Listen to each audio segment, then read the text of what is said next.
इस तरीके से 2 साल में करीब 3 से 4 हज़ार लोगों को वो इंसानी मांस के बर्गर खिला चुका था। मैं सुबह जल्दी उठा क्योंकि मुझे किसी अर्जेंट काम के लिए निकलना था। सारी तैयारी करने के बाद में मैं एक ऑटो किया और ऑटो पे जब मैं बैठा तो मुझे एहसास हुआ कि मुझे कुछ खा लेना चाहिए क्योंकि मुझे भूख लग रही है। ऑटो वाले से मैंने कहा कि रास्ते में अगर कोई रेस्टोरेंट पड़ेगा या कोई खाने वाली जगह पड़ेगी तो वहाँ पे आप ज़रूर रोक देना, मुझे खाने के लिए कुछ सामान लेना है, मैं लेके उसी ऑटो में बैठ के खा लूँगा। ऑटो वाले ने कहा ठीक है साहब आप बैठिए, मैं रास्ते में एक ऐसी जगह पे रोकूँगा जहाँ पे बर्गर बहुत अच्छा मिलता है और वहाँ पे बहुत दूर दूर से लोग उस बर्गर को खाने आते हैं। बहुत टेस्टी बहुत स्वादिष्ट बर्गर बनाता है। ऑटो वाले ने रास्ते में चलते चलते फिर मुझे इशारा किया कि वो जगह आ गई है और वो रहा ठेला जहाँ पे बर्गर मिलता है, वहाँ से आप बर्गर वहाँ पे जाके आप बर्गर खा लीजिए। वो इस एरिया का बहुत फेमस बर्गर वाला है, बहुत दूर दूर से लोग यहाँ पे आते हैं खाने के लिए और जो एक बार उसका बर्गर खा लेता है वो हमेशा याद रखता है। इधर से आते जाते वो जब भी कोई व्यक्ति जाता है तो उसका बर्गर ज़रूर खाता है क्योंकि वो बहुत ही स्वादिष्ट बहुत ही टेस्टी बर्गर बनाता है। मैं ऑटो से उतरता हूँ, उस दुकान पर जाता हूँ, वहाँ पर मैं देखता हूँ कि उसकी दुकान लगी ही थी लेकिन उस पर लोगों की लाइन लगनी चालू हो गई थी। लोग बर्गर के लिए इंतजार कर रहे थे, उसका बर्गर बनना चालू हो गया था। जैसे ही मैं उस ठेले के पास पहुँचा बहुत अच्छी खुशबू बहुत अच्छी महक आ रही थी। उससे मैंने कहा कि भैया एक बर्गर बना दो। वो जल्दी से बर्गर तैयार करता है, उसके बाद में मुझे दे देता है और फाइनली जब मैं बर्गर को खाता हूँ तो उसका टेस्ट मुझे बहुत अच्छा लगता है और तब मुझे पता चलता है कि ऐसे ही नहीं ये फेमस है, इसीलिए इसके पास दूर दूर से लोग आते हैं और जो एक बार खा लेता है वो बार बार यहाँ पे आता है। उस रास्ते से मैं जब भी आता जाता था, मुझे कोई काम पड़ता था, मैं उसकी दुकान पर जरूर रुकता था, बर्गर जरूर खाता था क्योंकि वहाँ का बर्गर मुझे बहुत पसंद था। थोड़े दिन बाद न्यूज़ चैनल में पेपरों में जब मैं ये देखता हूँ कि उसी ठेले वाले की कहानी न्यूज़ चैनल में चल रही है, न्यूज़पेपर में आ रही है और उसमें ये साफ साफ छपा होता है जो ठेले वाला वो बर्गर बेचता है वो इंसानी मांस को उस बर्गर में मिला के लोगों को खिलाया करता था। मैं बहुत परेशान हो जाता हूँ, चौंक जाता हूँ, मेरे मुंह का पूरा स्वाद खराब हो जाता है और मुझे ये पता चलता है कि अभी तक मैं जिस बर्गर को इतने चाव से खा रहा था उसमें इंसानी मांस मिलाया था और मैं इंसानी मांस को खा रहा था। वो व्यक्ति एक राक्षस की तरह मुझे इंसानी मांस खिला रहा था और मुझे वो बर्गर इतना स्वादिष्ट कैसे लग रहा था, किसी इंसान के मांस को इतना स्वाद से कैसे खा रहा था। नमस्कार दोस्तों, मैं पंकज सिंह स्वागत करता हूँ आपका एक और नई वीडियो में, एक और नई सच्ची घटना के साथ में, एक और सच्ची कहानी के साथ में आपके बीच में आया हूँ। ये जो बात मैं बताया हूँ दोस्तों, ये मैं नहीं कह रहा हूँ बल्कि बिहार के रहने वाला एक व्यक्ति बताता है। अमेरिका की एक जगह है बाल्टीमोर, वहाँ के वो रास्ते से गुजर रहा था और वहाँ ऐसा कुछ उसके साथ होता है, उसे भूख लगी होती है और ऑटो वाला उसी ठेले वाले बर्गर के पास रोकता है और जहाँ पे उसको भूख लगी होती है वो बर्गर खाता है और वह उसका स्वाद उसको इतना पसंद आता है कि आते जाते जब भी वहाँ से गुजरता है तो वो बर्गर खाया करता है। तो चलिए दोस्तों इस वीडियो को शुरू करते हैं। वीडियो में जानने की कोशिश करते हैं कि वो व्यक्ति कौन था जो इंसानी मांस को मिला के बर्गर में खिलाया करता था, ऐसा वो क्यों करता था। तो ये सारी कहानी इस वीडियो में जानेंगे दोस्तों। चलिए इस वीडियो को शुरू करते हैं। अमेरिका के बाल्टीमोर इलाके में एक थाना होता है और वहाँ पे एक लड़की का कॉल आता है, उसके ऊपर जानलेवा हमला हुआ है और उसके साथ रेप करने की कोशिश की गई है। पुलिस उस लड़की के पास पहुँचती है, लड़की का बयान लेती है, उस लड़की से पूछती है कि तुम्हारे साथ क्या हुआ। लड़की पुलिस को ये बताती है कि सुबह सुबह मेरे पास एक जोसेफ नाम के व्यक्ति का फ़ोन आता है और मैं एक कॉल गर्ल हूँ। मेरे पास वो फ़ोन करता है, वो अपने फार्म हाउस पे आने का डिमांड करता है। उसके बदले मैं उससे जो पैसे चार्ज करती हूँ वो तैयार हो जाता है देने के लिए। उसके बताए हुए एड्रेस पे पहुँचती हूँ, फार्म हाउस के गेट पे पहुँचती हूँ और जैसे ही दरवाज़ा मैं खटखटाती हूँ, बाहर से जो व्यक्ति आता है उसे देख के मैं चौंक जाती हूँ क्योंकि उस व्यक्ति की हाइट करीब 6 फुट 8 इंच की थी। वो जो है काफ़ी लंबा चौड़ा व्यक्ति था, तो उसका वजन करीब 150 किलो के आसपास में था। जब उस व्यक्ति को मैं देखती हूँ थोड़ा सा अनकम्फर्टेबल फील करती हूँ, लेकिन फिर भी मुझे पैसे कमाने थे, पैसे की ज़रूरत थी मुझे, तो मैं उसके साथ अंदर चली जाती हूँ, लेकिन मुझे कुछ भी ठीक नहीं लग रहा था। जब मैं फार्म हाउस के अंदर जाती हूँ, जैसे ही बैठती हूँ, जोसेफ मुझे कुछ ठीक नहीं लग रहा था, उसका स्वभाव बदला बदला सा लग रहा था, वो एक सामान्य स्थिति में नहीं था। वो अंदर जाता है और अंदर से एक हथौड़ा लेके आता है और ज़ोर से फेंक के मेरी तरफ मारता है, लेकिन उस हथौड़े से मैं बच जाती हूँ। उसके बाद मैं चिल्ला के भागने लगती हूँ, लेकिन इस बीच में वो मेरे पीछे पीछे दौड़ता है, मेरे साथ रेप करने की कोशिश करता है, मुझे पकड़ने की कोशिश करता है, जानलेवा हमला करता है। इतने में उसका पैर फिसल जाता है, वो गिर जाता है क्योंकि उसका शरीर काफ़ी भारी भरकम था, वो काफ़ी लंबा चौड़ा व्यक्ति था। उसे संभलने में उठने में थोड़ी देर होती है और मैं वहाँ से भाग के निकल जाती हूँ और जब बाहर निकलती हूँ तो आप लोगों को फ़ोन करती हूँ। तो ये चीज़ पुलिस को लड़की बताती है, लेकिन जब तक वहाँ पुलिस पहुँचती है और जोसेफ वहाँ से निकल चुका होता है। पुलिस के पास जोसेफ का कोई फोटो नहीं था, कोई इस तरीके की जानकारी नहीं थी जिससे वो जोसेफ के पास पहुंच सके, लेकिन पुलिस जो है उस फार्म हाउस की तलाशी लेती है। पुलिस के सामने जो नज़ारा था उसे देख के वो चौंक जाती है। दरअसल उस फार्म हाउस में अलग अलग जगह पे बॉक्स रखे हुए थे और उस बॉक्स के अंदर इंसानी कंकाल थे। जब पुलिस सही तरीके से उसकी जाँच करती है तो उसमें ये पता चलता है कि ज़्यादातर जो कंकाल थे वो लड़कियों के थे और अलग अलग बॉक्स में रखे गए थे। करीब 8 से 9 कंकाल पुलिस को बरामद होते हैं और उसकी जाँच चालू होती है। पुलिस लड़की के बताए हुए आधार पर स्केच तैयार करती है और स्केच तैयार करके शहर के अलग अलग कोने में उसे चिपकाया जाता है। उसकी तलाश तेज की जाती है, लेकिन जोसेफ मिलता नहीं है। काफ़ी दिनों तक, सालों तक पुलिस उसकी तलाश करती है, लेकिन उसका कोई पता नहीं चलता है।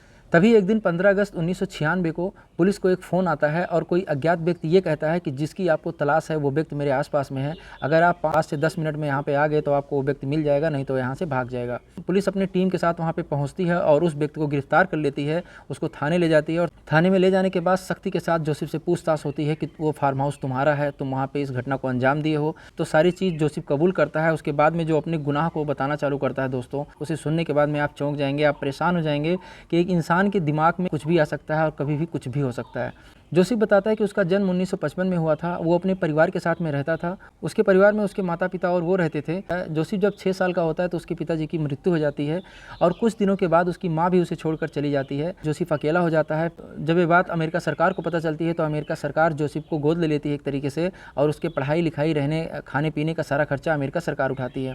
दोस्तों, जोसेफ एक बहुत टैलेंटेड लड़का था। वो पढ़ने में बहुत तेज़ था, बहुत तेज़ दिमाग का लड़का था। धीरे धीरे वो पढ़ाई अपनी पूरी करता है। जब बड़ा होता है तो वो अमेरिका फ़ौज में उसकी सिलेक्शन हो जाती है। 1973 में जोसेफ को अमेरिका फ़ौज में काम मिल जाता है, अमेरिका फ़ौज में नौकरी मिल जाती है और उसकी पहली पोस्टिंग वियतनाम में होती है। कुछ दिनों तक सब कुछ ठीक चलता है क्योंकि वो एक पढ़ा लिखा तेज तर्रार व्यक्ति था। एक दिन कुछ ऐसा होता है कि अमेरिका फ़ौज की नौकरी छोड़ करके जोसेफ अपने घर आ जाता है। घर आने के बाद में वो काफ़ी नशा करने लगता है, दारू शराब ड्रग्स वगैरह लेने लगता है, कई प्रकार के नशा करने लगता है। धीरे धीरे करके वो नशे का इस कदर आदी होता है कि जो उसके पास रुपए पैसे बचे हुए थे, रखे हुए थे, वो सब खर्च हो जाते हैं। फिर उसको ये पता चला दोस्तों कि अब मेरी ज़रूरत इस तरीके से पूरी नहीं होगी क्योंकि नौकरी मेरी छूट चुकी है, मेरे पास जो रुपए पैसे थे वो खत्म हो चुके हैं। तो ये फैसला लेता है कि अब मुझे कोई काम करना पड़ेगा और फिर जाके वो एक ट्रक चलाने का काम पकड़ता है, एक ट्रक ड्राइवर का काम करने लगता है। एक दिन जब रात में वो ट्रक चला रहा था, रास्ते से जा रहा था, उसको एक लड़की दिखाई देती है। वो लड़की उससे लिफ्ट मांगती है, हाथ देती है तो ट्रक रोक देता है। उसके बाद में दरवाज़ा खोलता है, लड़की अंदर आके बैठती है और जोसेफ उससे पूछता है तुम कहाँ जाओगी, तो लड़की उससे कहती है मुझे आगे तक जाना है। जोसेफ उस लड़की से बात करने लगता है। जोसेफ कहता है कि तुम एक लड़की हो, इतनी रात को इस सड़क पे घूम रही हो, एक ट्रक में इस तरीके से लिफ्ट मांग रही हो, कहीं तुम्हारे साथ कोई हादसा हो जाए, कहीं तुम्हारे साथ कुछ गलत हो जाए तो उसका जिम्मेदार कौन होगा। वो लड़की बोलती है कि तुम तो खुद दारू पिए हो, तुम तो खुद नशा किए हो, तुम मुझे क्या समझा रहे हो। इस तरीके से दोनों में आपस में बातचीत होती है और वो बातचीत कब दोस्ती और कब प्यार में बदल जाता है पता ही नहीं चलता है। जोसेफ उस लड़की को लेकर अपने घर चला जाता है और लिव इन रिलेशनशिप में रहने लगता है। तो कुछ दिनों के बाद में उस लड़की से जोसेफ का एक बच्चा भी पैदा होता है। दोनों साथ में रहते हैं और इस तरीके से उसकी ज़िंदगी आगे बढ़ने लगती है। एक दिन जोसेफ को कुछ काम आता है तो उस लड़की से बोलता है जिसके साथ वो रह रहा था लिव इन रिलेशनशिप में कि मुझे किसी काम से बाहर जाना है और मैं जल्द ही वापस आ जाऊँगा। वो लड़की बोलती ठीक है कोई बात नहीं। वो कुछ ज़रूरत के पैसे उसको देके घर से निकल जाता है। जोसेफ जब अपना काम पूरा करके अपने घर पे आता है तो वो ना तो वो लड़की मिलती है ना तो उसका बच्चा मिलता है। तो जोसेफ काफ़ी परेशान हो जाता है, काफ़ी हैरान हो जाता है। आसपास में वो पता करने लगता है कि उसका परिवार कहाँ गया, तो आसपास में कोई भी पता नहीं चलता है। उसके बाद में वो दूर दूर तक उसकी तलाश करता है, अपने परिवार की तलाश करता है, लेकिन उसका कोई भी पता नहीं चलता है। एक दिन जोसेफ नदी के किनारे घूम रहा था, तभी उसकी नज़र 2 व्यक्तियों पर पड़ती है। वो 2 व्यक्ति वही लोग थे जो उस लड़की के जानने वाले थे। जोसेफ उनके पास जाता है और उनसे उस लड़की के बारे में पूछता है कि तुम बताओ वो लड़की और वो बच्चा कहाँ पे है। तो वो लोग मना कर देते हैं कि मुझे उसके बारे में कोई जानकारी नहीं है। बातों बात में उससे झगड़ा होने लगता है और जोसेफ काफ़ी लंबा चौड़ा व्यक्ति था, काफ़ी ताकत थी उसके शरीर के अंदर में। बात करते करते जोसेफ को काफ़ी गुस्सा आता है और जोसेफ की हाथापाई चालू हो जाती है। उसको इतना तेज़ गुस्सा आता है कि वो पीट कर उन दोनों को मार देता है, उनकी हत्या कर देता है और उनको उठा करके उस नदी में फेंक देता है। पास में खड़ा एक मछुआरा ये सब देख रहा था दोस्तों। जोसेफ की नज़र जैसे उस पर पड़ती है, उस मछुआरे के पास में भी हो जाता है, भी पीट कर हत्या कर देता है और उसको भी उठा के उस नदी में फेंक देता है। उसके बाद में जैसे ही पुलिस को सूचना मिलती है, पुलिस आके जोसेफ को गिरफ्तार करती है, उसको जेल भेज देती है। लेकिन बहुत पुख्ता सबूत ना होने के कारण कुछ दिनों के बाद जोसेफ जेल से छूट जाता है। जोसेफ बताता है कि जेल से छूटने के बाद वो अपने फार्म हाउस पे वापस आता है और वहाँ से फिर से उस लड़की की तलाश करता है, उस बच्चे की तलाश करता है, लेकिन कोई भी पता नहीं चलता है। इस बीच जोसेफ को काफ़ी नशा करने की लत लग गई। शहर के अलग अलग जगह से वो लड़कियों को बुलाया करता था, कॉल गर्ल टाइप काम करती थी। उनको बुला करके उनके साथ जबरदस्ती वो रेप करता था, उसके बाद उनकी हत्या कर देता था। उन लड़कियों का शरीर का जो मांस होता था उसको जोसेफ निकाल करके उसको बहुत बारीक बारीक से काट करके ट्रक चलाने के साथ साथ में वो एक ठेला भी लगाया करता था। उसी ठेले पे उन लड़कियों के मांस का बर्गर बना के लोगों को खिलाया करता था। दरअसल वो मांस को निकाल करके उसके बहुत बारीक बारीक से टुकड़े करता था और लोगों को खिलाया करता था। लोगों को वो इतना पसंद आता था क्योंकि उनको पता नहीं होता था कि इस बर्गर के अंदर इंसानी मांस है। वो बहुत चाव से खाते थे और जो एक बार उस बर्गर को खा लेता था वो बार बार उसकी दुकान पे आता था, आते जाते समय जब भी उसको मौका पे रुक के बर्गर जरूर खाया करता था। और उसका जो कंकाल बचता था दोस्तों वो अलग अलग बॉक्स में करके वो रख देता था। इस तरीके से जब 10वीं लड़की को बुलाता है तो उस लड़की के साथ भी वही करने का कोशिश करता है, वही करने का प्रयास करता है, कोशिश करता है, लेकिन वो लड़की अपनी चालाकी से, चतुराई से बच जाती है और बचने के बाद वो पुलिस को इन्फॉर्म करती है। उसके बाद इस तरीके का इतना लंबा प्रोसेस चलता है, उसके बाद में जोसेफ गिरफ्तार होता है। जोसेफ ये भी खौफनाक खुलासा करता है दोस्तों कि जब वो किसी लड़की को मारता था तो उस लड़की के शरीर का जो मांस होता था जब वो निकालता था तो उससे करीब 300-400 के करीब बर्गर वो तैयार करता था। यानी एक लड़की के शरीर का जो मांस वो निकालता था उससे 300-400 बर्गर तैयार करता था और 300-400 लोगों को खिलाया करता था। इस तरीके से 2 साल में करीब 3 से 4 हज़ार लोगों को वो इंसानी मांस के बर्गर खिला चुका था। पुलिस जोसेफ का बयान दर्ज करती है, उसे जेल भेज देती है। काफ़ी दिनों तक वो जेल में होता है। पुलिस जब जोसेफ को जेल भेजती है दोस्तों, काफ़ी दिनों के बाद उसको फांसी की सज़ा होती है। सन 2017 में एक दिन ऐसा होता है कि कैदियों को जब उसके बारे में पता चलता है कि इस तरीके से ये राक्षसों जैसे बर्ताव करता था अपने जीवन में, तो उसको सारे कैदी इकट्ठा होते हैं और पीट कर उसकी हत्या कर देते हैं। लेकिन वहाँ के अखबार में, वहाँ के मीडिया में ये दिखाया जाता है कि जोसेफ को हार्ट अटैक आ गया था जिसकी वजह से उसकी मृत्यु हो गई। ये थी जोसेफ की कहानी दोस्तों, जो बचपन में इतना टैलेंटेड था, इतना होनहार लड़का था, जिसका दिमाग इतना तेज़ था। वो बड़ा होता है, उसके अमेरिका जैसे फ़ौज में उसका सिलेक्शन होता है, वियतनाम में उसकी पोस्टिंग होती है। उसके बाद में उसका किस तरीके से दिमाग डाइवर्ट होता है, फिर वो वापस चला आता है, ये सारे कांड करता है। एक तरीके से अगर हम कहें तो इंसानी रूप में वो राक्षस था, दरिंदा था। लेकिन सन 2017 में इस तरीके का कांड होता है।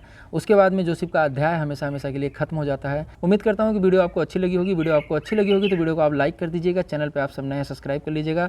मिलते हैं किसी और सच्ची घटना के साथ में, किसी और सच्ची कहानी के साथ में। तब तक के लिए आप अपना ख्याल रखिए, अपनों का ख्याल रखिए। जय हिंद, जय भारत।